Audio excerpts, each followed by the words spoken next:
Welcome to the fireside chat, how we begrudgingly moved some of our services to Kubernetes with Fred Hebert and Ian Smith.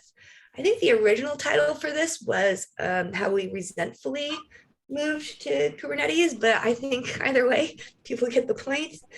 My name is Charity. I am the co-founder at Honeycomb.io, Mipsy Tipsy on Twitter, and I am joined by Ian and Fred. You guys want to introduce yourselves, Ian?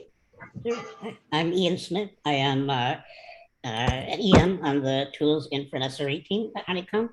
That's a relatively recent thing. So for much of the time period we'll be talking about, I was an IC on the platform team. Fred? Yep, so I'm Fred Hebert. I've been site reliability engineer here for a bit more than a year. I'm the only site reliability engineer, so technically I've been part of the platform team. I've been part of the new infra tools and SRE team. And yeah, I've been involved from the start with this project along with Ian in terms of figuring out how we get better scale-up times and everything. Also, right now, whoever's sharing your screen, I think we see your chat messages and not the slides. I think this is Charity. All right, let me try that again. Stop share.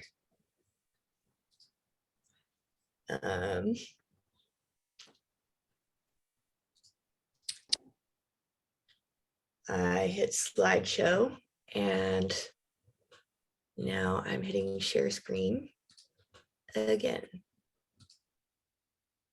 Yep. Can you see my slides? There we go. That works. All right. Well, there's a slide that we were supposed to be looking at.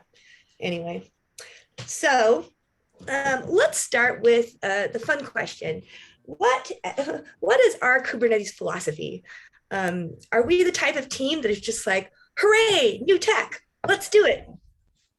Well, I think actually it's funny because folks on this call who've seen us around the conference circuit have seen that we've had a slide for years that is, we're not using Kubernetes for any of this, right? We've bragged about that a bit, yeah? We've said we're not doing this complicated thing, we're not doing this cool new thing. We're sticking with, we've got cron jobs, we've got some bash scripts, and there's Terraform and stuff, and it works great for us.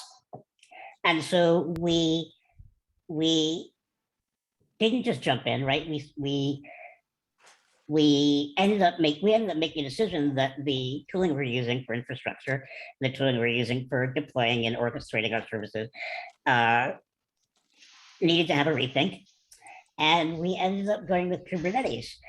But it was definitely a process along the way of convincing ourselves internally that this was, in fact, not just the right move, but a necessary move. We used our bash scripts and auto-scaling groups for a solid 5+ years. And it wasn't that they didn't work, it's that as I understand it, the response time, for scaling up, like we have a lot of elasticity in our services and it just wasn't reactive enough. And also, I feel like we kind of felt a responsibility since so many of our customers and users are using Kubernetes.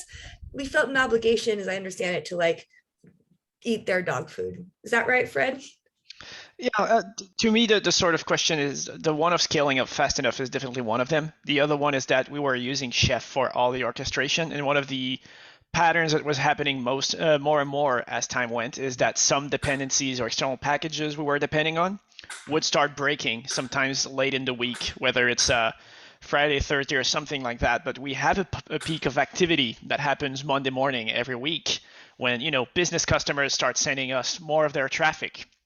And one of the things that kept happening is that if something broke over the weekend, we only found about it every Monday morning when we tried to suddenly scale up our Shepherd instances that you can see on the diagram there. And they started to fail, and then we had a capacity incident every Monday morning where one package somewhere that we didn't even know we required would be failing. And so at some point... What are we looking at here, Fred? What are we looking at in this diagram here? This is the overall architecture that we have at the EC2 level. And so we have 3 entry points into the system. There's Labrador, that's at the bottom. That was the documentation. That is still the documentation that we have. It's the main static site and whatnot. Not something we really operate or care about. And then we have the 2 main entry points, which is going to be Shepherd, which is the API where people send us their data and their telemetry, and that we ingest it in Kafka and everything to do the long-term storage. And there's the UI, which is a service called Poodle, which is where you build your queries and look at the data you have.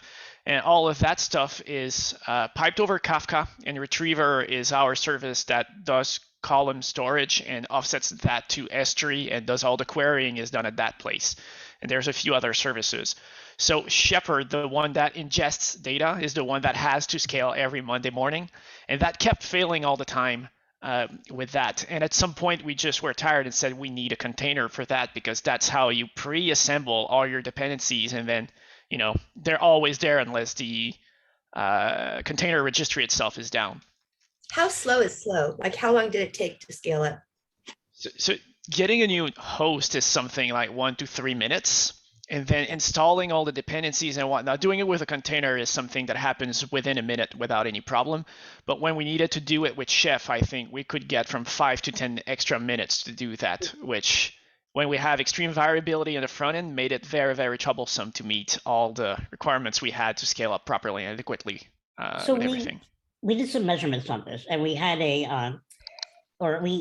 wanted to do measurements in the EC2 world, and it ended up being a little bit hard to get precisely, but we estimated around 15 minutes from, oh, hey, we have increased load, to now we have a new machine or a new dozen machines or whatever, which of course means that you have to have enough buffer there, enough overhead that you start scaling before, at least 15 minutes before you need it.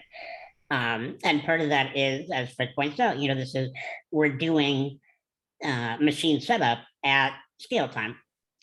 And wrapping all of that up into an image, into a container, and using that as our one artifact that doesn't need to be assembled at runtime, cuts down on a lot of that. And we're now at, I want to say we're at about 2 minutes, and that includes both spinning up a new pod in Kubernetes, but also, oh, hey, we don't necessarily have enough hosts in our Kubernetes cluster, and so one of those gets triggered to scale up as well. Did we consider using anything other than Kubernetes? Well, so that's the next question, right? The moment we want a container, we need something to put the container on there. And so for me, the ideal amount of container orchestration systems is 0, but we can't have that. So we need to have at least one of them. And I'm extremely conservative with Kubernetes. It's the sort of thing that always felt like it was going too fast, was too complex. And I said, I'm not actually ever going to learn that. When I'm going to be at a company that actually needs it, I'm going to learn it for their stack, because it's going to be different at every place. And the thing that to me was the differentiating factor with that one is that I don't need to run the Kubernetes cluster myself, at least not on Amazon with EKS, not on Google Cloud or things like that. It came with a thing where I don't have to actually operate and be forced to bother learning how to operate the thing. It's done for me, and I can care about the cluster and the machines that we do care about ourselves. And for me, that was like the only thing that made it acceptable to use it, as I'm not running this thing. There's a couple of questions in chat that are I think fit nicely into this. Starting with Jared's question of, would it have helped to do pre-baking for AMIs instead of doing provisioning with Chef? And yeah, that's absolutely an approach we could have taken. It would have solved at least that particular issue. And in fact, I think that is the sort of classic Spinnaker model, right? That Netflix was known for, is we pre-bake an AMI for every service that we deploy, and then that's the thing that gets shipped. It's actually not all that different from the containerization model, right? It's just that the artifact you're shipping happens to be an AMI and Amazon instead of a Docker image, or is it? I think OCI is the standard now, yeah. But they are certainly similar approaches. That was the strategy that we actually did at Parse, by the way.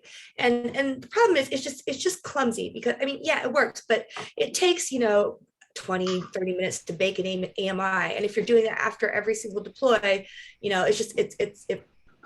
becomes a very long deploy process. And if you're not, then you have two separate streams to manage. You're the composing of the AMI and then the deploy and then both. And it doesn't actually, it's not actually very fast if you're having to make an AMI as part of your deploy process. One of the other things is We that did actually do some of that before, or not a lot, but we went a little ways down that path before we decided that we were doing this whole big migration project, in that we have a base AMI with a whole bunch of, it's got Python on it, it's got, I don't know what all is on it these days, but, and we make that with Packer and we upload it into Amazon and everything else is installed on top of that. And that ended up being a fair bit of maintenance headache by itself. So we could have improved on that some by doing the work to automate it more than it was, but it's still, now you're managing a whole other thing that doesn't necessarily fit nicely into the rest of the system. Yeah. The other thing is that we already had all the containers and Docker images because we need them for CI in the first place, and also some developer machines and the orchestration, like all that stuff was already in place. So it wasn't a big change in the way people were working or developing to take that image and put it in a thing that was able to handle it out of the box. Mostly it wasn't a big thing. We did have some lifting to do around building ARM-based images, which we had not been doing previously. That was a bit of an adventure. I think the conclusion there is basically, yes, ARM is ready for production use, including in Docker, but also it is it's not yet entirely smooth. It's not yet all the kinks worked out. Somebody else asked about why not Nomad. Did we consider more of the Hashi ecosystem? We looked at Nomad for, I think, literally 5 minutes and didn't go further. I cannot say that we gave it a full evaluation at parity with everything else we looked at, or at parity with Kubernetes. And it kind of just came down to how much time do you want to invest in this? We had some familiarity within the team with Kubernetes tooling, and Nomad was at the time this brand new thing, and who knows really what the corners are and what the limitations are and how well it fit with the kind of control we want to have over a cluster. And so we didn't look into it too deeply, and that's not an anti-recommendation. It's just it didn't work out for us. Sarah is asking, could you share a little bit more about how this fits into the complete code from the laptop? Do you also have developer environments in Kubernetes? We don't. We're actually using a tool called Tilt right now for dev environments, and Tilt has a lot of support for doing stuff in Kubernetes, but we're mostly using it just as a process runner. So we've got a couple services. Your MySQL runs in Docker, your Kafka runs in Docker, your Zookeeper runs in Docker, but all of our stuff runs just as a Golang binary on your laptop. Whether we'll stick with that long term, I don't know, but it seems to be meeting needs for now of not introducing an abstraction layer between developers and the code they write, while also, those third-party services that we do run in Docker and Docker Compose, that avoids a lot of the problems of, well, if you brew install MySQL, now I have to care about when you ran that command, and oh, did you just upgrade your laptop and now things are out of sync? And so, any issues running containers on ARM? Running, no. Getting them built was a bit of an interesting problem, because so we wanted multi-arch containers, right? What we wanted was, I have a single image name and tag, and Docker will figure out for me whether my current host is ARM or AMD and pull the right one out of the registry. And there are some nice tools for doing a multi-arch build, And unfortunately, none of them quite works with our CI tooling.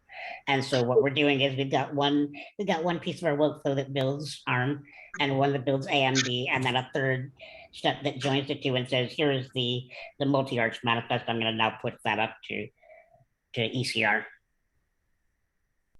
Nice. And 100% Yeah, Graviton. TJ just asked, are we using manifest tool? Yep, it's absolutely manifest tool. Nice. When did this migration happen? So last year.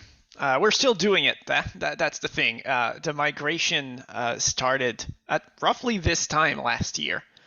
And a lot of the things that we ended up doing was sort of planning how we were to do it. What's the scope? Is this replacing our infra or is just adding to it? What do we take out? What do we leave under the old system? Because one of the challenges that we have is that retriever box that we have on the diagram is a stateful service. It's a database. It has its data backed off on S3, so it's not as annoying as running around MySQL, for which we use RDS. But we do have stateful services. We have Kafka that's the same. And for us, it was making the decision of what are the services we're keeping, what are the services we're leaving. And a lot of our services use similar parts of the Chef environment and framework and setup that was being used. And our initial wish, at the very least, was to migrate all of the services that we wrote and maintain ourselves are going to go in Kubernetes, and the rest of the stuff is not necessarily as bad. So Kafka, we didn't necessarily even plan to migrate that one. It's fine to run on Chef. It has nearly no code in there. And the acceptable amount of trouble and debt that we have running the old Chef code for that one felt less risky than deciding to migrate it to Kubernetes and having to learn how to run a proper Kafka on Kubernetes, considering that we have a bit of a non-standard setup. We use SSDs. We don't use the EBS drives with the persistent volumes and stuff like that. If the Kafka node goes, it goes. Has some stuff on S3 in there, syncs from the peers and everything. And, it's a special part at the core of the platform that we didn't feel like disrupting. So it was not a total migration, but everything we write and maintain hopefully gets into Kubernetes. I think critically as well for Kafka is the cadence with which it changes, right? We do Kafka upgrades relatively conservatively relative to everything else, right? Maybe a couple times a year a new version comes out and we update it at most, or we've got a config change that goes out and we do that, and we actually do want to pay a fair amount of attention to it because it is so critical. Contrast that with the code that we ship, where we're doing deploys hourly, right? Every hour, if something is new, it goes out, and so these are very different sorts of cadences and practices around deployment between Kafka as a piece of infrastructure and Hound, which is our modern repo of services. And so it makes a certain amount of sense that we would have different deploy and tooling needs around them. So there's a ton of questions here and they're awesome, but I feel like I'd kind of like us to get through the story of actually like what we decided to do and then the process of it, and then we can circle back and answer a bunch more of these questions. So let's get back to the I think we left off at de-risking. What did we do to de-risk?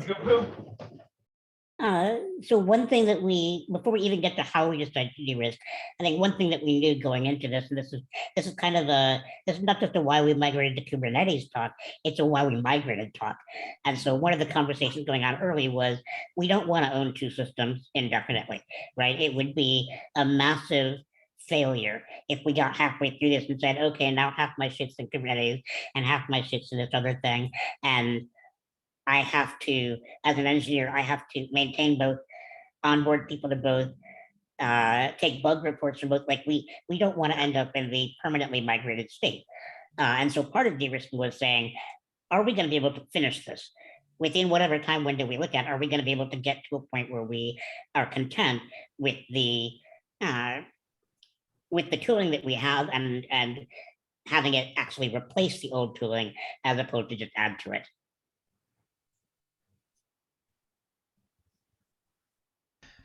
Yeah, so Shepherd was the obvious requirement for which we start, right? It's the one that is having scaling issues. It has a measurable, easy objective. It is a stateless front-end service, which is kind of directly in the wheelhouse of a containerized workload.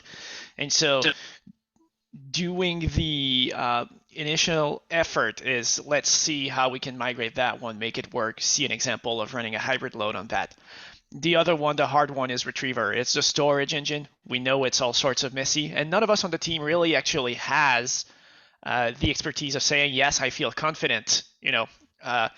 None of us are, most of us had used Kubernetes, stuff like that, but not necessarily to the extent of saying, like, let's migrate the trickiest stateful service and put that in there and decide that, yes, we're going to do it or not. So we went and had a discussion about whether, we get outside help for that. Are there any contractors we can get who have that expertise for us to do that, to guide us through the hardest step, right? It doesn't matter if we're not able to do it right now by ourselves, so long as at some point we're able to do it and we're not stuck with a half migrated platform. And we booked a consulting company where they sent us a bunch of engineers to listen to the requirements and work with us in, de-risking and removing all the weeds and figuring out how the platform works and what are the requirements and whether it was possible to do it. It was a sort of expensive month-long experiment of focusing on the hardest parts at first, or in second place, to make sure that everything in between the easy and the hard was also doable. And that was like one of our big investments. It was a risk, it was an experiment, but it was one of those that was the most worth it because we also gained a ton of experience to migrate all the other services in between after that.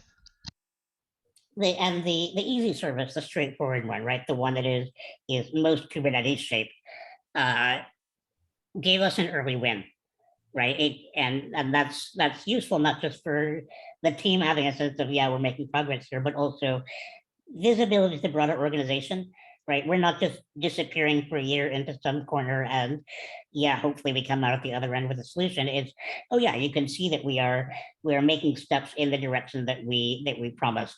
I believe the faster scale up time was an OKR for I want to say engineering, but at least our department last year, and we managed to hit that and go, look, this migration project is in fact contributing to current goals as we proceed. Yeah, and once we had these wins, we were also able to say, Retriever is still not fully migrated. There are technicalities where we say, we know it can be done, but it's not currently at the point where it's better than what we would do in production, right? So we have these three environments that you see the clouds on the bottom right, the prod, the dog food, and the kibble. Those are three Honeycomb clusters that are running. Prod is the one we all use, that you all use as well.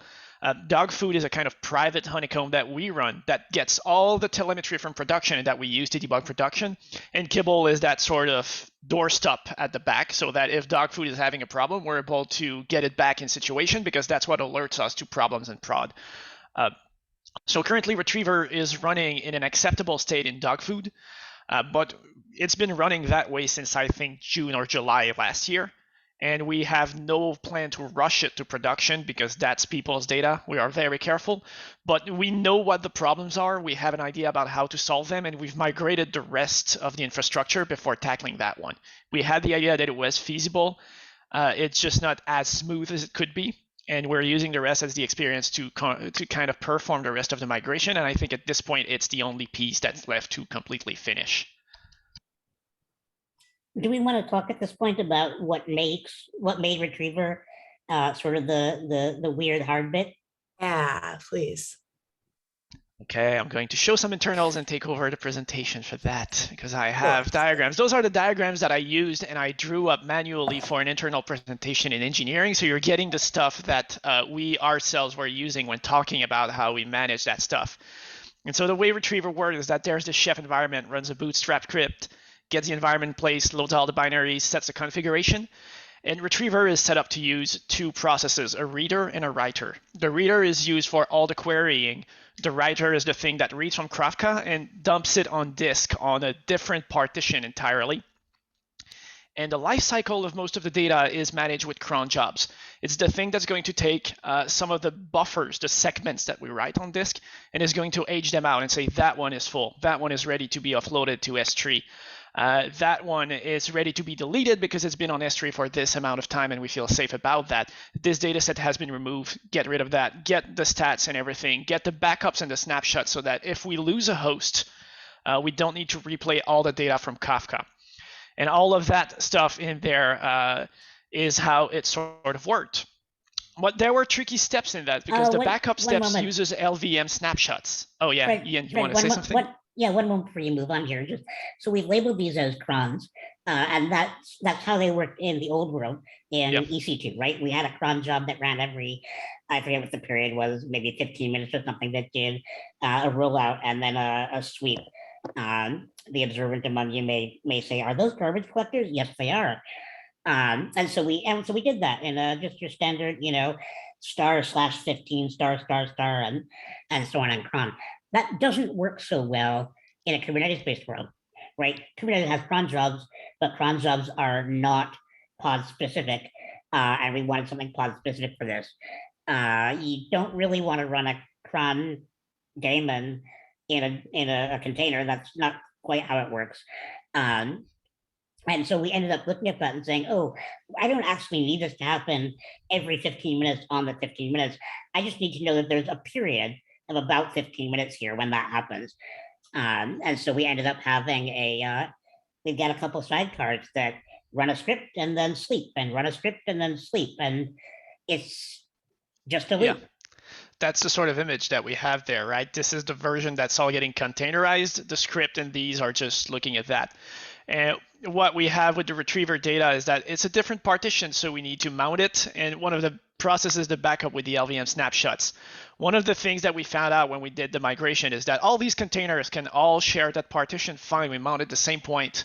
It works the same. It's not a big deal, and it went pretty well. But the LVM snapshots were not doable because there is no way for a container to actually run the LVM snapshots. Nothing that can do it in there. It doesn't have the permissions. And this is where everything became sort of a nightmare, where what we found out is that we put a special user that gets with the base user data, and it's a sort of file-based RPC mechanism that runs in a mounted drive. And so now we can have the cron job, and the thing that it does is that it writes the file to run at regular intervals to that exec loop, and then it gets executed as the user that has the special permissions to do LVM operations.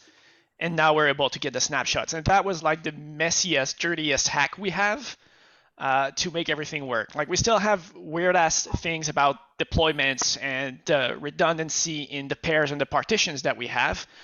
But essentially that was like the biggest, dirtiest hack that to this day is kind of, this is where the dragons live, is that sort of, let's voluntarily escape the container for this one functionality on this one tiny script. Everything else is sort of working really, really well. I think there's a piece here that I'm gonna preemptively call out before somebody asks. Why are we doing this with LVM and not with, say, oh, hey, you've got an EBS volume, you can have Amazon take a snapshot of that for you and then do stuff with it. And the answer there is partly a lot of decisions we made along the way were trying not to change things, right? If it's working, move that over to the Kubernetes world, but don't make changes just to make changes. The other is cost. At the time we were looking at this, the cost of having equivalent performance between EBS and on instance storage was just not going to work out for us. I think that there are some inputs to that decision that may have changed in the meantime, and so we might be reconsidering that down the road. But at the time, this was the thing that was well understood and well known, and so we made it work. One of the other things in there, and it's as minor and has nothing to do with the backups themselves, is just the idea that the thing we wanted to do is have the backup process be able to look at all the files on disk, even as they were being written to, without changing them, because everything that had to do with tarball compression and stuff like that would segfault if the files were modified underneath the floor. So a lot of this is just that we could also have found a way to patch these executables to support these live changes and files moving away. But there's a history of having the LVM snapshot to provide that stability, and we don't have to care about it. And yes, the decision of, we're only migrating one thing at a time, essentially forces us to have that layer of indirection that's kind of messy. All right, I can hand you back the slides, Charity. Oh, cool. Let's see. I was just looking at from a leadership perspective, I'm curious about your usage of contractors for Kate's expertise. I'm surprised you wouldn't opt to bring some deep technical wisdom in-house to help with long-term maintenance or potential continued adoption. You want to speak to that? I'll take that one. I think Fred alluded to this a little bit before, and I quite like his framing of it, so I'm gonna reuse it here. We knew that this project was going to involve leveling up our own expertise in Kubernetes, right? We knew that the more time we spend working with it, the more we'll learn about it, the more we would gain comfort. What we hired contractors for, and I think this was a 6-week contract, was basically get us over that speed bump at the front of the project. It is setting everything up and understanding like the very basics of how do I get the particular infrastructure that I want in my cluster deployed. From there, yes, we do need to own and maintain that long term, but we have something to work with, right? We have a starting block where we can go in and look closely and tinker and all the other things you do to learn about a new system. And we actually put that into our specification when we're outlining the contract. It was, we don't just want you to dump us a finished cluster in 6 weeks and then disappear to wherever. It's bring us along the way. Show me a PR, show me decisions you're making around how this gets set up, and let me ask questions. Because at the end of the day, yes, somebody does need to maintain that long term, and that is in fact us. Yeah, myself and specifically Ian had the most interactions with the contractors, and this was our understanding from the start. It's just we're draining as much knowledge as we can from them, and then it's going to be within the 2 of us or 3 of us with the other people joining, and then it's going to be our responsibility to then share that to the rest of the team. But there was this sort of transactional transfer we had in mind that we're going to absorb a whole lot, and then it's going to be our responsibility to broadcast that after the fact, because we don't want to keep that concentration and buzz factor between the 2 of us. That's a great segue to how I really loved the thought and effort that you guys put into making sure that everyone on the team had to get their hands dirty. Do you want to talk about the process, the week of Kubernetes, the party? EKS week. So we Honeycomb does a hack week every once or twice a year, I think, and we sort of fit it into our planning cycles don't quite line up with the 2 weeks in a year, and so there's every now and then there's a week here or there we can fill something in. And so in I believe this was September, we said, hey, this week, instead of doing a hack week, everybody work on some random project, we said this is EKS week. We had a cluster that was up and running.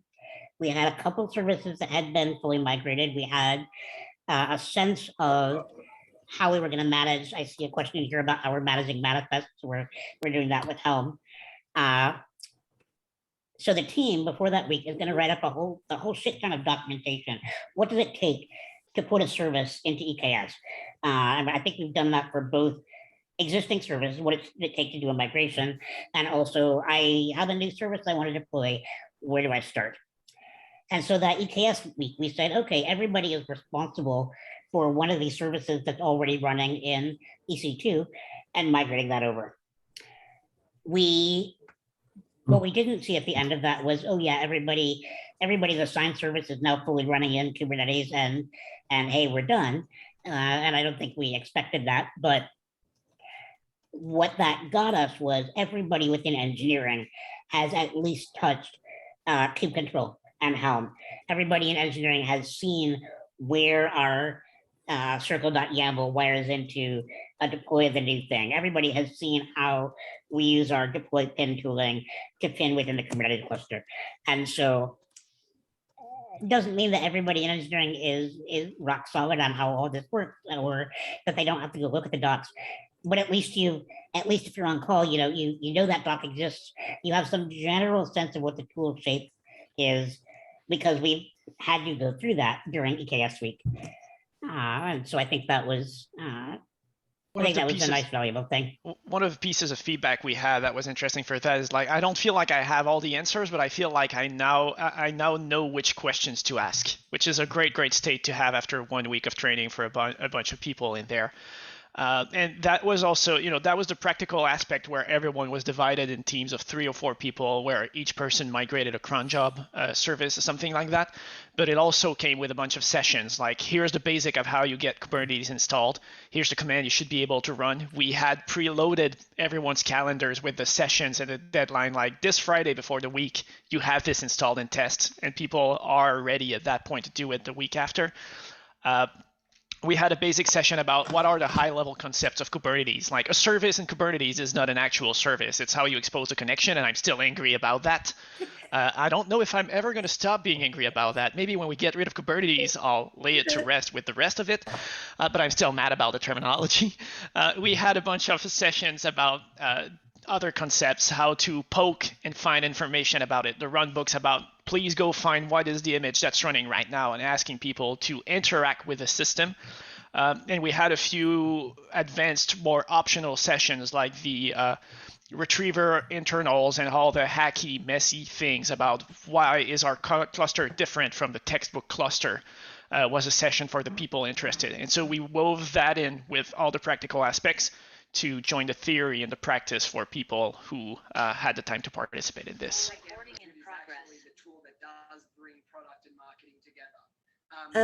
Looking back through some of the questions that we skipped, if a service mesh is in use, which one and why? None. I personally don't have anything against service meshes. I think that they're potentially very useful, but we haven't yet seen a need for it.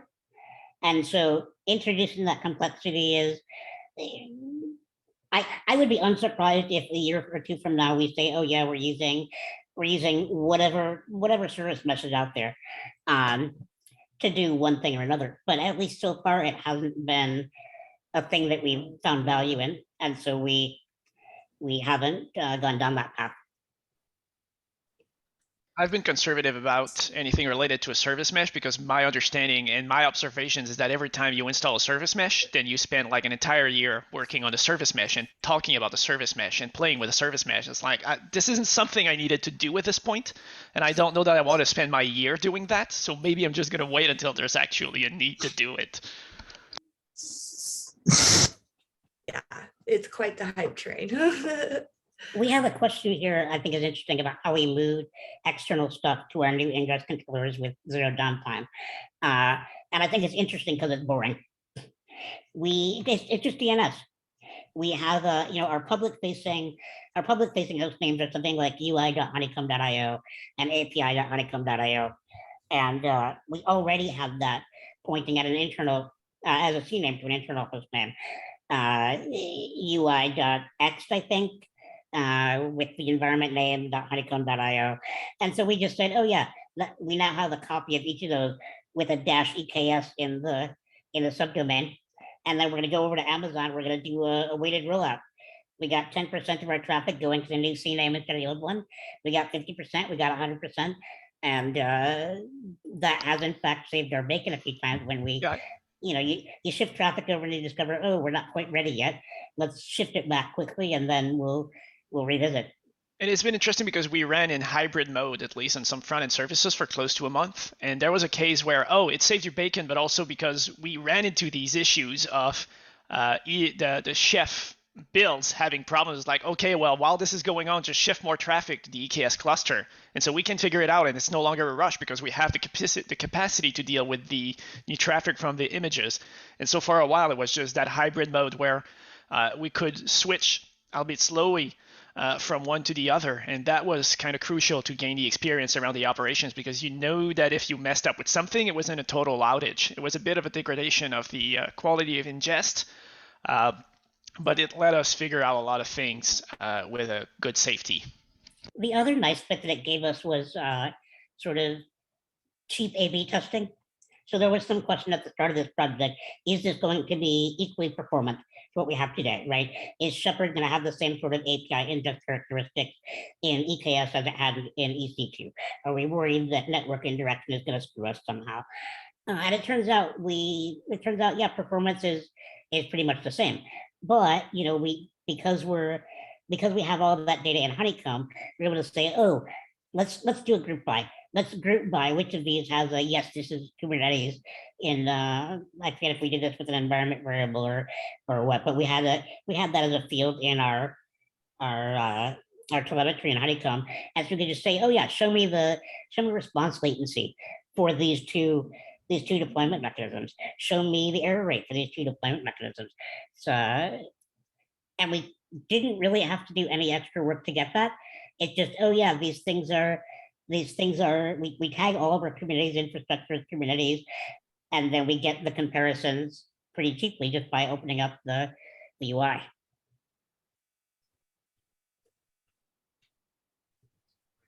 Yeah, I think one of the unexpected challenges there is all the thing that we got for free from running directly in an ASG and that we lost by being in a container. And I think we spent maybe a month on and off of on-call people time figuring out why we were getting errors on deployments and stuff like that, which is the way instances deregister themselves and interrupt connections is extremely different. You get a lot for free when you're just running an instance in the ASG because it grabs the signals and shuts itself down. And I think they've announced something sort of like that for 1.24 in Kubernetes or something, but it's not there. And so you need to install these agents and route these signals that come from message buses in AWS to the right spot. And that turned out to be one of the surprisingly big pains in the butt that we had dealing with this. It's just like, oh, all that stuff was done automatically. We didn't even consider that it would be a thing in scope. But then the error rates are there and people are not necessarily happy about them and you have to figure it out. And that was painful. It's clear now, but yeah. The question here about have we had to do any emergency recovery from bad misconfiguration, and I guess I'll throw in here. Yeah, fairly early on, I deleted the namespace that held all of our shit. Oops, that's gone from dog food. And standing it back up actually didn't take all that much. I think it was about 15 minutes to recovery. We got a bit lucky there in that we only deleted pods, right? We were not deleting pods and maybe ingresses, but all the hosts were still there. So we weren't waiting on Amazon to, hi, please give me 150 new hosts that I can put stuff on. It was just, oh yeah, please spin up the image that you spun up before.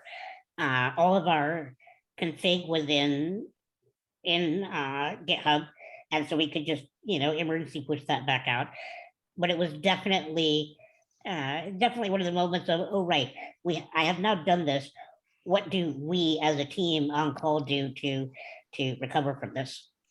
Yeah, and the protections after the fact was an interesting one of, you can't just say be more careful because Ian at that time and probably still today is the person on the team with the most knowledge about that stuff. So it's like, oh, your employee who knows this the best had the issue of not deploying to the proper environment and messing with the namespaces. So you can't just hope for goodwill and good things to happen with that. Anybody else has the same risk. And so we were forced of adding intermediary tooling that we're looking to replace now, but little safety barriers that we learned to put in place as we went with that. And it's one of the advantages of doing it over 3 environments with production being last, is that we blew up the non-production things first. I will say, I saw someone ask about the installed was very cheap and very silly.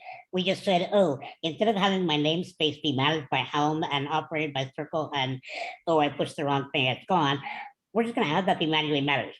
Someone setting up a new cluster manually creates that namespace.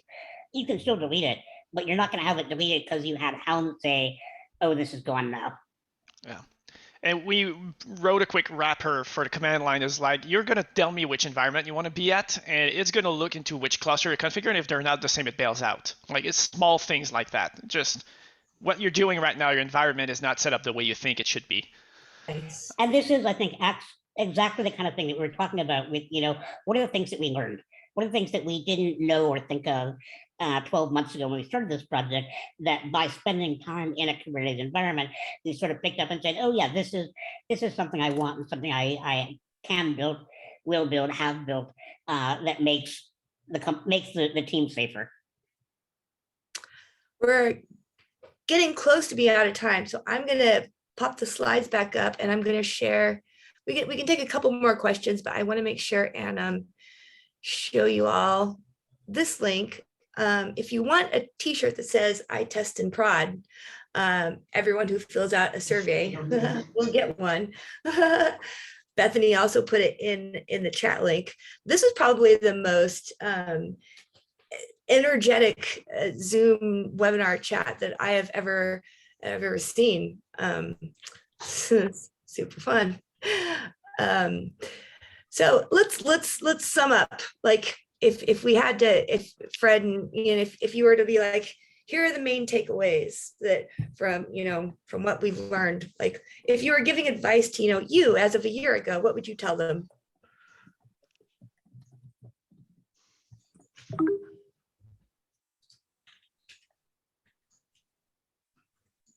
I like a lot of what we've done. I think that we discovered some things over the last minute that would have been nice to plan a bit more. For example, the EKS week we did, we got some feedback during that week that, okay, an on-ramp to this would be better, right? Instead of us just saying, you've been assigned a team, go migrate a service, have a session at the beginning of the week talking about, going through that document saying, here's what you got, here's how you do it, here's how we expect your team structure to work when doing that, right? Just give people a little bit more guidance, because not because this is Kubernetes or migration, but because this is pulling people out of their usual work cycle and dumping them into a new project. And if you want to do that in the space of a week, you kind of have to give people a little bit of a leg up in gelling a team together. Yeah, people have only so much energy to figure things out in a day. Like if you have to discover 50 things in a day, and after that you're too tired of something, you don't want to be part of these 50 things to be which team am I on and what's the service I'm working on. You just give them a golden path so that they have all their energy, mental energy, to ask the proper questions on the topic that you think you want them to learn on. Totally. Well, I think the other thing that in retrospect would have been nice is having a little bit more of having a bit more in terms of explicit milestones. I don't think we're necessarily surprised a year in that it took this long, but it might have been good in terms of communication to say, yes, now we've hit this milestone, here's what's next, and give folks outside the team a bit more of a sense of pacing than we managed to give.